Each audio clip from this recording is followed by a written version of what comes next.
படம் எப்படி இருக்கு? சூப்பராக இருந்துச்சு. நான் பார்த்தேன், பொய்லாம் சொல்லவும் இல்லை, நல்லா இருந்துச்சு. கொஞ்சம் தூக்கம் வந்துச்சு இடையில இடையில. பட் ஈவன் தான் நல்லா இருந்துச்சு. ஆவரேஜ் தான். நான் ஒரு 5க்கு ஒரு 2 மார்க் தருவேன், அவ்வளோதான். நான் மூவிஸ் நாலேஜ் இல்லை, ஸோ அதனால் சொல்கிறேன். சினிமேட்டிக் ப்ளஸ் அந்த வீடியோகிராஃபிலாம் நல்லா இருந்துச்சு. ஷூட்டிங்லாம் சூப்பராக இருந்துச்சு.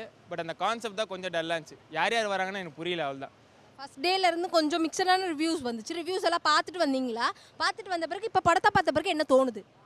ரிவ்யூஸ்லாம் நான் பார்க்கலக்கா. இந்த படமே இதோ இவனுங்க புக் பண்ணி தான் எனக்கு கூட்டின்னு வந்தானுங்க. எனக்கு மூவி நாலேஜ் இல்லைன்னு சொன்னேன்ல, சினிமா நாலேஜே இல்லை. ஸோ ஆவரேஜ் தான், எனக்கு ஒன்றுமே புரியல, அவ்வளோதான். இந்த படத்துல உங்களுக்கு யாரோட ஆக்டிங் ரொம்ப பிடிச்சிருந்துச்சு? Pooja Hegde dance super. அவங்க ஒரு 5 நிமிஷம் கூட வரல. வேற படம் பாட்டு ஒரு நிமிஷம் இருக்கும். Pooja Hegde dance super.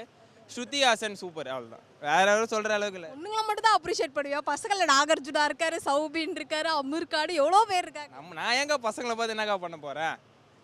அந்த சைமன் ஒருத்தன் வந்தார்ல, அவரோட ஆக்டிங் அவர் பெஸ்ட்டு. ரஜினி ஹீரோவாக போட்டிருக்கலாம். அவரோட ஆக்டிங் சூப்பராக இருந்துச்சு, வில்லன் ஆக்டிங். அவ்வளோதான்க்கா, மற்றபடி இது இல்லைக்கா.